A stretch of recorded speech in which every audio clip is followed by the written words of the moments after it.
The Ritual, directed by David Bruckner, is a folk horror tale that not only pays homage to the classic folk horrors of the Unholy Trinity, but also became the reason for an entire audience's subsequential fear of moose. The Ritual follows a group of old college friends as they embark on a lad's holiday to Sweden after the tragic death of their friend.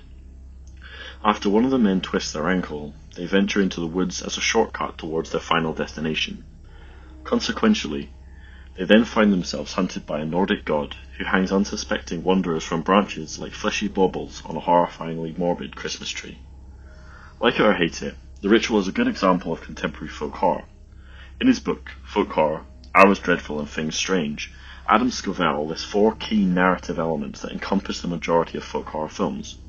They are landscape, isolation, skewed belief systems and morality, and happening/summoning. This video essay will outline how Bruckner's The Ritual fits cleverly into these 4 categories, weighing up its strengths and flaws in the process. Rural landscape settings are often associated with folk horror. This is due to the fact that they are set apart from the rest of modern society. Rural landscapes are often featured in folk horror films due to their perceived isolation and backwardsness. The relationship between the folk in folk horror and the landscape in which they inhabit boils down to a fetishization of the horrors of living such an isolated rural lifestyle. The landscape plays a big part in this, representing the divide between the rurality of the countryside in contrast to the capitalist agendas in western urban cities. The woods in The Ritual are a crucial narrative element to the story. Metaphorically, the woods consume the characters as the trees surround the group, resulting in them becoming lost, but also in the fact that it is here where the majority of the group tragically meet their end. By portraying the woods as a place of death, Bruckner reminds us of our own mortality. Just as the woods remain in a constant state of growth and decay, so too the plant world is unforgiving and will inevitably cover our very graves. The next narrative element Scovell discusses is isolation. This comes hand in hand with the landscape, as in The Ritual, the woods are situated in the middle of nowhere.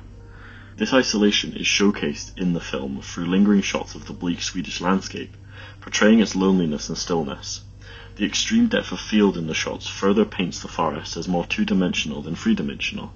This creates a flat-looking landscape, portraying the trees as threatening and alien. Furthermore, this unfamiliar setting places us in the characters' shoes. We feel for the characters as we know there is something out there in the woods. The final scene shows Luke, the main character, as he escapes the beast by running out of the forest. This makes us breathe a sigh of relief as he strays from the isolated and dense maze of the woods into the comforting open space of the hills.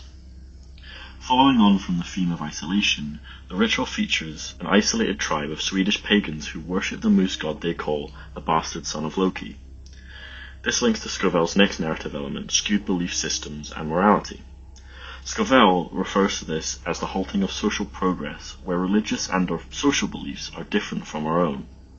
What ultimately sets folk horror apart from more conventional horror films is that more often than not, folk horror films portray people, moreover what people are capable of, as the monsters of the film. This is particularly evident in the 2018 Aster film Midsommar. However, The Ritual plays this trope in a different kind of way. We realise that the people offer sacrifices to the Nordic god as a means of survival. The beast is the catalyst for their skewed religious beliefs, and keeps them as Stockholm Syndromed prisoners within the woods. Additionally, the final convention Scovell mentions, happening/summoning, refers to the skewed religious practices of these individuals.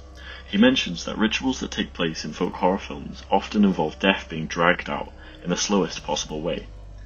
This is evident in The Ritual, as the tribe offer one of the members of the group to the Nordic god, as he unsurprisingly gets impaled by one of the trees. As previously mentioned, the shock in this scene is due to the fact that people can do this to other people in the name of their belief. Western audiences, who are unaccustomed to these backwards moral practices, see this as horror, as entertainment, which is what the genre has always sought to portray. To conclude, The Ritual uses these 4 tropes outlined by Scovell in good effect, effectively placing it within the folk horror genre. At its core, The Ritual represents a clash between the past and the present, outlining that outside the comfort of towns and cities lies a people whose practices can be so grim that we marvel at their unfamiliarity. Folk horror reminds us that sometimes, in horror, the folk are the true monsters we should be running from.